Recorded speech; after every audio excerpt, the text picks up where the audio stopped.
এইখানে বসে খাবো? জি, এখানে বসে খাবো। এটা খাওয়ার জায়গা? কাজের লোক হয়ে আবার কি ভালো জায়গা স্যার? আপনি কি প্রতিদিন এখানে বসেই খাওয়া দাওয়া করেন? জি। আমি আর এই বাড়িতে কাজ করব না, আমি কালকেই চলে যাব।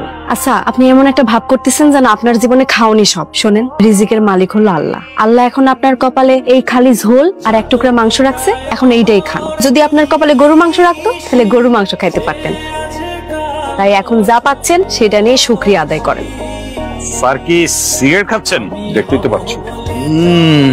না খান না, হলে খারাপ হয় না, কিন্তু আপনি এবারের মেহমান, তারপরে মুরব্বী মানুষ, আবার আপনি অনেক বড় লোক মানুষ, আমার কাছে কিভাবে চাই। আসলে খাওয়া খাইছি তো, খাওয়ার পর একটা সিগারেট হলে ভালো। Thank you sir. স্যার লাইটটা আসলে স্যার খাওয়ার পর একটা সিগারেট হলে খুব ভালোই হয়।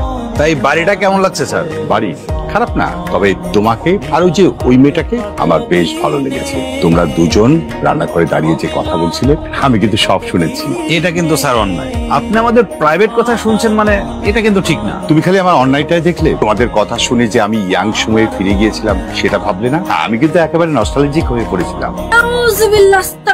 এগুলো আপনারা কি করতেছেন?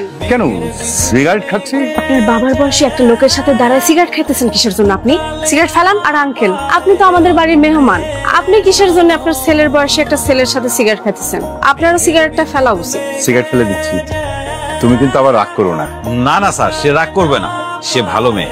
এত বড় একটা মেয়ে, এখন সে মার খায়। তার সৎ মা, সৎ বোন সবাই তাকে মারে। এভাবে বলবেন না, সবাই ভালো। নিজে ভালো হলে জগৎ ভালো। আমি ভালো, তাই সবাই ভালো। জি না, শুধু আপনিই ভালো, আপনার সৎ মা, সৎ বোন কেউই ভালো না। আপনার বাবা অবশ্য কিছুটা ভালো। আসলে একটা লেখা আছে না, মেঘ দেখে তুই করিস নে ভয়, আড়ালে তার সূর্য হাসে। আমি এই লেখাটা খুবই বিশ্বাস করি। আমি মনে করি আমার জীবনে এখন যে দুঃখ কষ্ট যাইতেছে, আমারে যে ওরা মারতেছে, সবকিছুর একদিন অবসান ঘটবে। আমি সেই দিনেরই অপেক্ষা করতেছি। কি চৌধুরী সাহেব, বলছিলাম না মেয়েটা ভালো, আমার পছন্দ কেমন? ভাইজান, রাত্রেবেলা ভালো ঘুম হয়েছিল?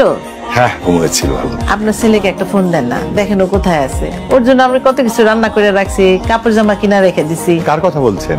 আমার ছেলের কথা বলছেন? আরে আমার ছেলে তো চলেই আসছে। চলে আসছে? কি বলো বিআই সাহেব, পাত্র চলে এসে মানে? তাহলে জামাই বাবাজিরে ডাকো, কথা বলি। ডাকছি। বাবা বকুল চৌধুরী, একবার এদিকে এসো।